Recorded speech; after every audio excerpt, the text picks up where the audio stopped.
भारत की पहचान बनाने में जैन धर्म की भूमिका अमूल्य रही है। हम इसे सहेजने के लिए प्रतिबद्ध हैं। मैं नहीं जानता हूं आप में से कितने लोग नया संसद भवन देखने गए होंगे, और गए भी होंगे तो ध्यान से देखा होगा कि नहीं देखा होगा। आपने देखा, नई संसद बनी, लोकतंत्र का मंदिर, वहां भी जैन धर्म का प्रभाव साफ दिखता है।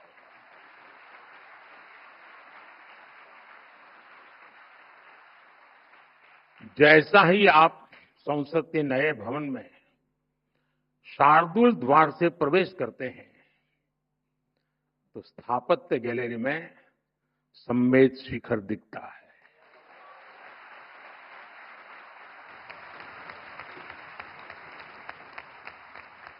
लोकसभा के प्रवेश पर तीर्थंकर की मूर्ति है। ये मूर्ति ऑस्ट्रेलिया से लौटी है। संविधान गैलरी की छत पर भगवान महावीर की अद्भुत पेंटिंग है। साउथ बिल्डिंग की दीवार पर सभी 24 तीर्थंकर एक साथ हैं।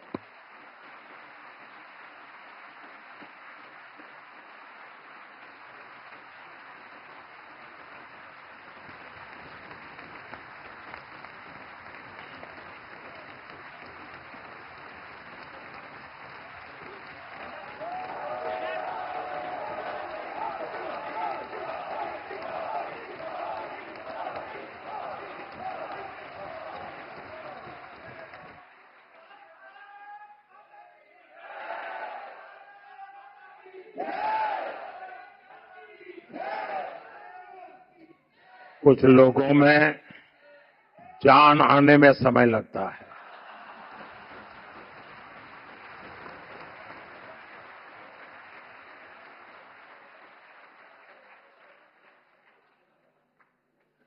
बड़े इंतजार के बाद आता है, लेकिन मजबूती से आता है।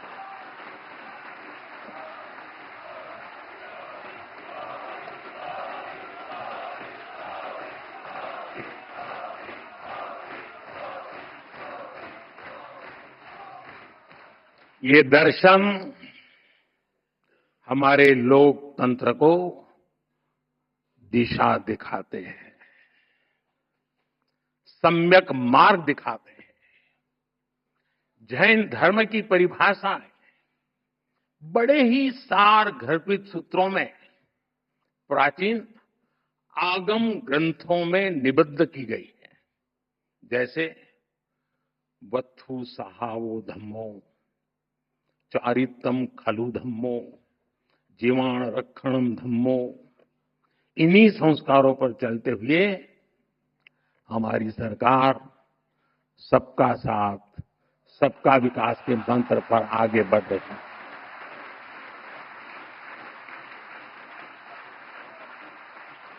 साथियों, जैन धर्म का साहित्य भारत के बौद्धिक वैभव की रीढ़ है।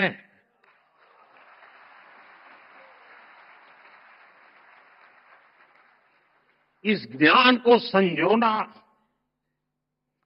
हमारा कर्तव्य है,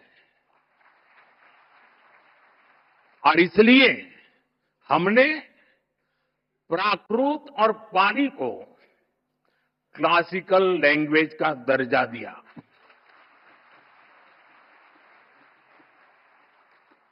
अब जैन साहित्य पर और रिसर्च करना संभव होगा। और साथियों, भाषा बचेगी तो ज्ञान बचेगा।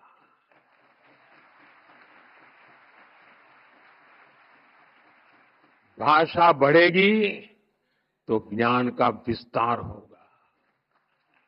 आप जानते हैं, हमारे देश में सैकड़ों साल पुरानी जैन पांडुलिपियां, मैन्युस्क्रिप्ट्स हैं।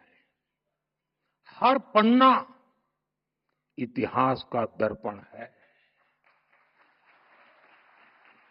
ज्ञान का सागर है। समया धम्म मुदा हरे मुनि, समता में ही धर्म है।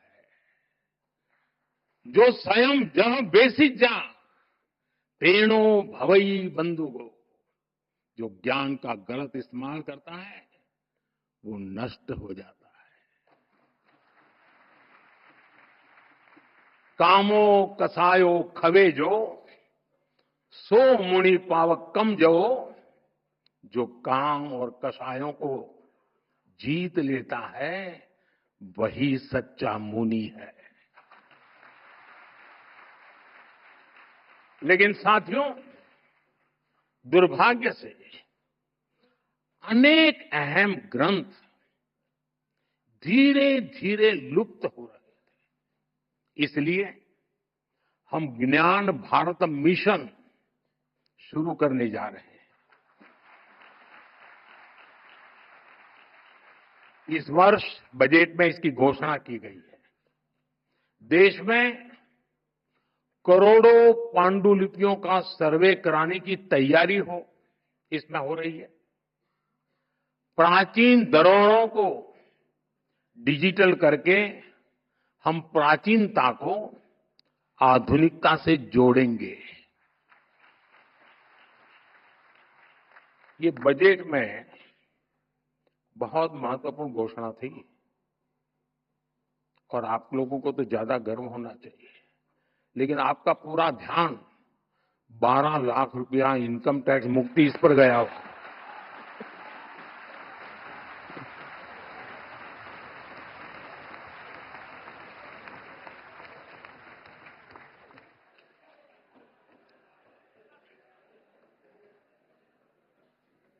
अकलमंद को इशारा काफी है।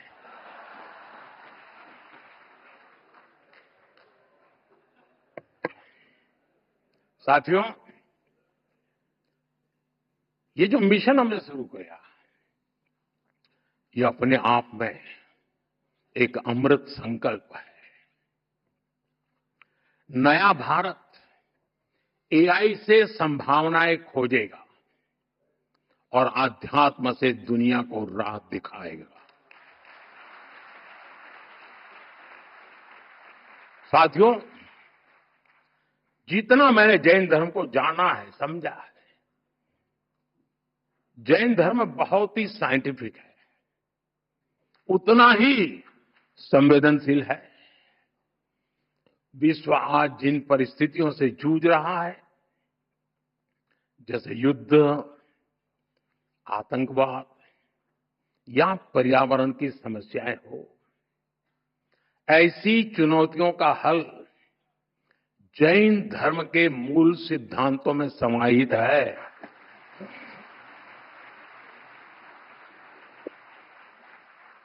जैन परंपरा के प्रतीक चिन्ह में लिखा है, परस्परोग्रह जीवानम, अर्थात जगत के सभी जीव एक दूसरे पर आधारित है। इसलिए जैन परंपरा सूक्ष्मतम हिंसा को भी वर्जित करती है। पर्यावरण संरक्षण, परस्पर सद्भाव और शांति का यह सर्वोत्तम संदेश है। हम सभी जैन धर्म के 5 प्रमुख सिद्धांतों के बारे में भी जानते हैं, लेकिन एक और प्रमुख सिद्धांत है अनेकांतवाद। अनेकांतवाद का दर्शन आज के युग में और भी प्रासंगिक हो गया है। जब हम अनेकांतवाद पर विश्वास करते हैं तो युद्ध और संघर्ष की स्थिति ही नहीं बनती। तब लोग दूसरों की भावनाएं भी समझते हैं और उनका पर्सपेक्टिव भी समझते हैं। मैं समझता हूं आज पूरे विश्व को अनेकांतवाद के दर्शन को समझने की सबसे ज्यादा जरूरत है। साथियों, आज भारत पर दुनिया का विश्वास और भी गहरा हो रहा है। हमारे प्रयास, हमारे परिणाम अपने आप में अब प्रेरणा बन रहे हैं। वैश्विक संस्थाएं भारत की ओर देख रही है। क्यों? क्योंकि भारत आगे बढ़ा है। और जब हम आगे बढ़ते हैं, ये भारत की विशेषता है, जब भारत आगे बढ़ता है तो दूसरों के लिए रास्ते खुलते हैं। यही तो जैन धर्म की भावना है। मैं फिर कहूंगा, परस्परोपरगः जीवाना। जीवन आपसी सहयोग से ही चलता है। इसी सोच के कारण भारत से दुनिया की अपेक्षाएं भी बढ़ी है और हम भी अपने प्रयास तेज कर चुके हैं। आज सबसे बड़ा संकट है, अनेक संकटों में से एक संकट की चर्चा ज्यादा है, क्लाइमेट चेंज। इसका हल क्या है? Sustainable lifestyle. इसलिए भारत ने शुरू किया मिशन लाइफ। मिशन लाइफ का अर्थ है लाइफस्टाइल फॉर एनवायरमेंट, लाइफ।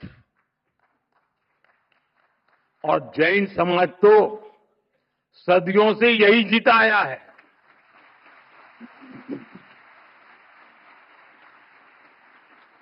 सादगी, संयम और सस्टेनेबिलिटी आपके जीवन के मूल में है।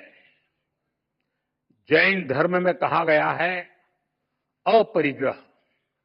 अब समय है इन्हें जन जन तक पहुंचाने का। मेरा आग्रह है, आप जहां हो, दुनिया के किसी भी कोने में हो, जिस देश में हो, जरूर मिशन लाइफ के ध्वजवाहक बने। साथियों, आज की दुनिया इंफॉर्मेशन की दुनिया है। नॉलेज का भंडार नजर आने लगा है, लेकिन न विद्या विणाणम करोति किंची। विवेक के बिना ज्ञान बस भारीपन है, गहराई नहीं है। जैन धर्म हमें सिखाता है, नॉलेज और विजडम से ही राइट पाथ मिलता है। हमारे युवाओं के लिए ये संतुलन सबसे जरूरी है। हमें टैक हो, जहां टैक हो वहां टच भी हो।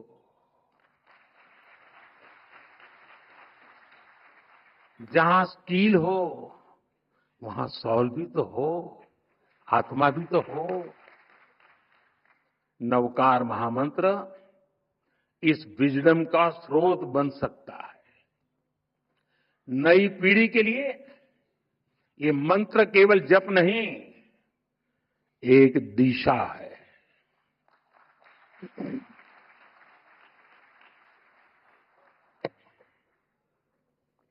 साथियों, आज जब इतनी बड़ी संख्या में विश्व भर में एक साथ नवकार महामंत्र का जाप किया है, तो मैं चाहता हूं आज हम सब जहां भी बैठे हो, इस कमरे में ही सिर्फ नहीं, नव संकल्प लेकर जाएं। ताली नहीं बजेगी।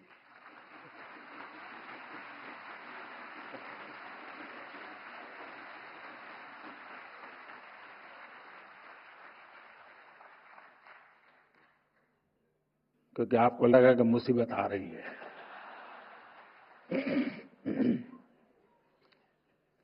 पहला संकल्प, पानी बचाने का संकल्प।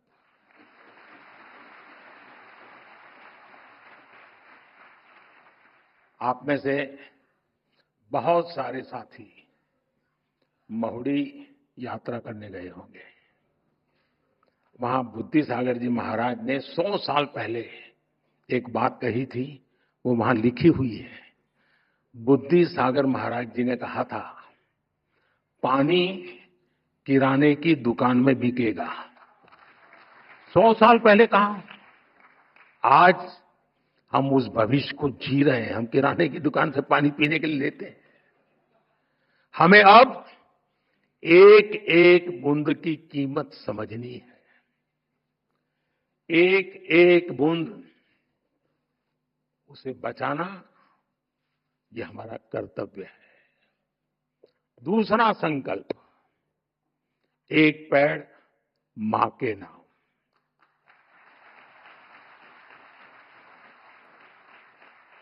पिछले कुछ महीनों में देश में 100 करोड़ से ज्यादा पेड़ लगे हैं। अब हर इंसान अपनी मां के नाम एक पेड़ लगाए, मां के आशीर्वाद जैसा उसे सींचे। मैंने एक प्रयोग किया था जब गुजरात की धरती पर आपने मुझे सेवा का मौका दिया था।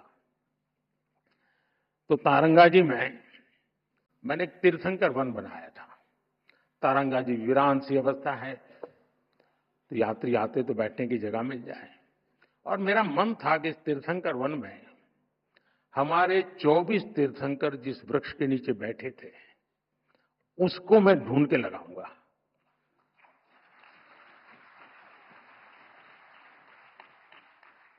मेरे प्रयासों में कोई कमी नहीं थी, लेकिन दुर्भाग्य से मैं सिर्फ 16 वृक्ष इकट्ठे कर पाया था। 8 वृक्ष मुझे नहीं मिले।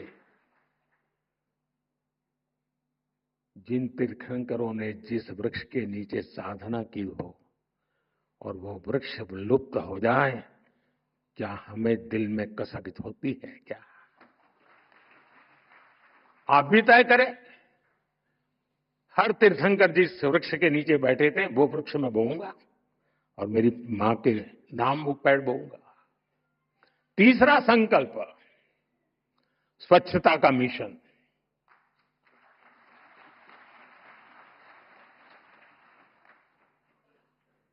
स्वच्छता में भी सूक्ष्म अहिंसा है, हिंसा से मुक्ति है। हमारी हर गली, हर मोहल्ला, हर शहर स्वच्छ होना चाहिए। हर व्यक्ति को उसमें योगदान करना चाहिए। नहीं करोगे?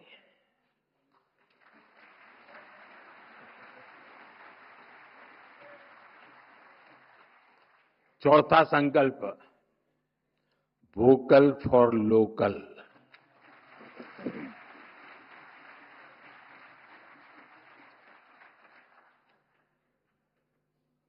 एक काम करिए, खास करके मेरे युवा नौजवान दोस्त बेटियां, अपने घर में सुबह उठने से लेकर के रात को सोने तक जो चीजें उपयोग करते होंगे, ब्रश, कंघी, जो भी, जरा लिस्ट बनाइए कितनी चीजें विदेशी हैं।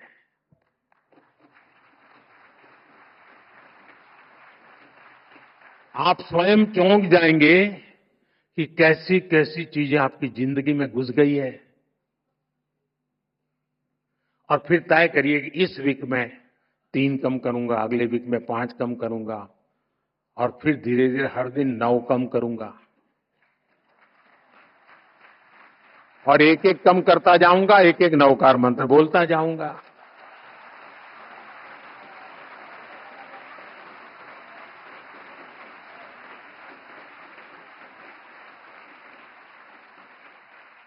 साथियों, जब मैं वोकल फॉर लोकल कहता हूं, जो सामान बना है भारत में, जो बीके भारत में भी और दुनिया भर में, हमें लोकल को ग्लोबल बनाना है।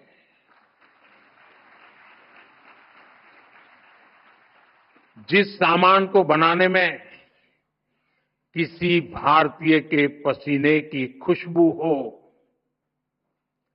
जिस सामान में भारत की मिट्टी की महक हो, हमें उसे खरीदना है और दूसरों को भी प्रेरित करना है। 5वां संकल्प, देश दर्शन। आप दुनिया घूमिए, लेकिन पहले भारत जाने, अपना भारत जाने।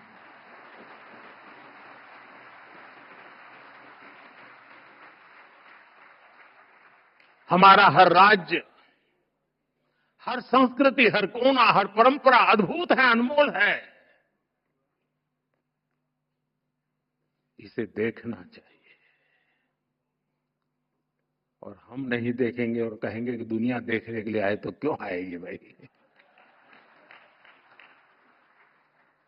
अब घर में अपने बच्चों को महात्मा ही नहीं देंगे तो मोहल्ले में कौन देगा?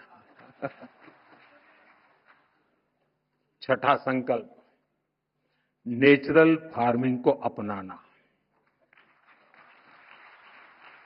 जैन धर्म में कहा गया है, जीवो जीवस्व नोहंता।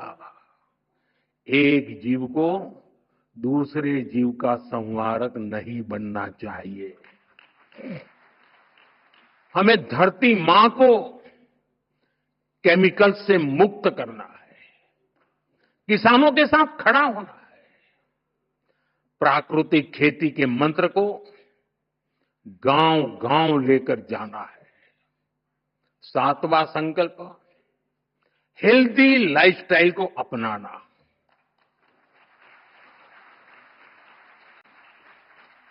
खान पान में भारतीय परंपरा की वापसी होनी चाहिए। मिलेट्स, श्री अन्न ज्यादा से ज्यादा थालियों में हो और खाने में तेल 10% कम हो, ताकि मोटापा दूर रहे।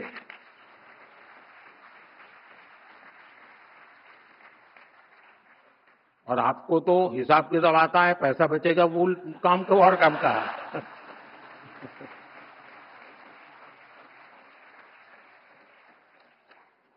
साथियों, जैन परंपरा कहती है, तपेणम तनु मनस होई। तप और संयम से शरीर स्वस्थ और मन शांत होता है। और इसका एक बड़ा माध्यम है योग और खेलकूद। इसलिए 8वां संकल्प है, योग और खेल को जीवन में स्थान देना। घर हो या दफ्तर, स्कूल हो या पार्क, हमें खेलना और योग करना जीवन का हिस्सा बनाना है। 9वां संकल्प है, गरीबों की सहायता का संकल्प।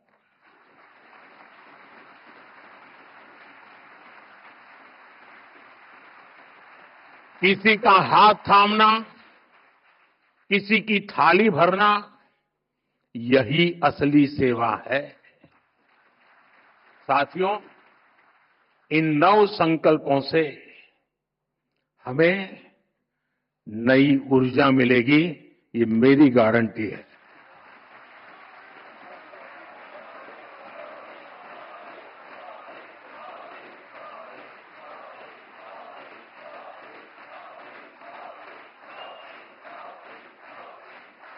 हमारी नई पीढ़ी को नई दिशा मिलेगी और हमारे समाज में शांति, सद्भाव और करुणा बढ़ेगी। और एक बात मैं जरूर कहूंगा, इन 9 संकल्पों में से एक भी मैंने मेरे भले के लिए किया है तो मत करना। मेरी पार्टी की भलाई के लिए किया हो तो भी मत करना।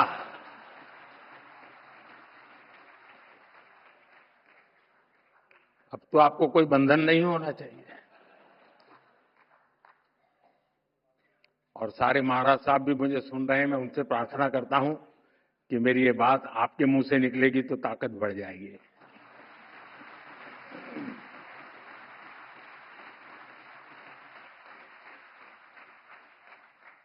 साथियों, हमारे रत्नत्रय 10 लक्षण, 16 कारण, पर्युषण आदि महापर्व आत्म कल्याण का मार्ग प्रशस्त करते हैं। वहीं विश्व नवकार महामंत्र ये दिवस विश्व में निरंतर सुख, शांति और समृद्धि बढ़ाएगा।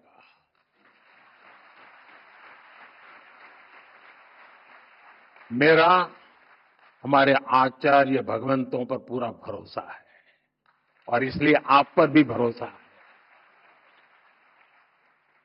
आज मुझे खुशी है,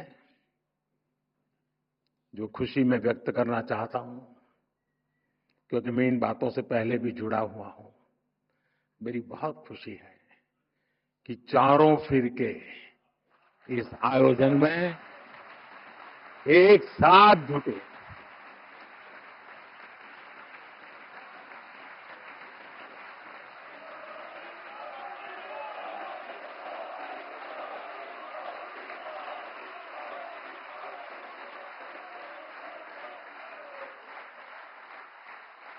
ये स्टैंडिंग ओवेशन मोदी के लिए नहीं है, ये उन चारों फिरकों के हबीब महापुरुषों के चरणों में समर्पित करता हूं।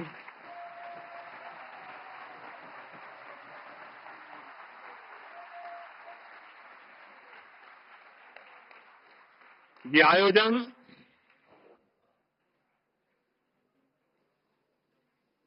आयोजन हमारी प्रेरणा, हमारी एकता, हमारी एकजुटता और एकता का सामर्थ्य की अनुभूति और एकता की पहचान बना है।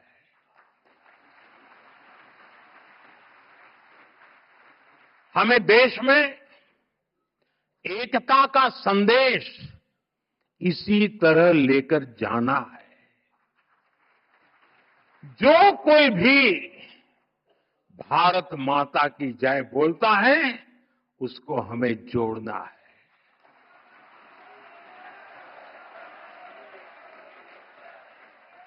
ये विकसित भारत के निर्माण की ऊर्जा है, उसकी नींव को मजबूत करने वाला है।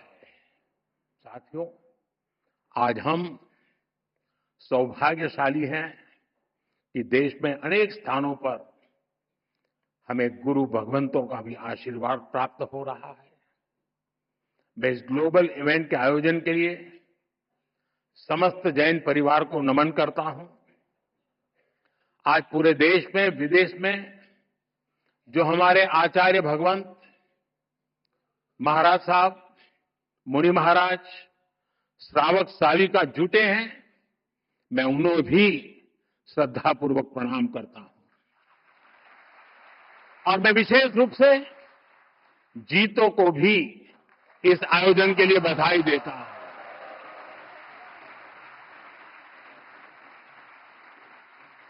नवकार मंत्र के लिए जितनी ताली बजी, उससे ज्यादा जीतों के लिए बज रही है।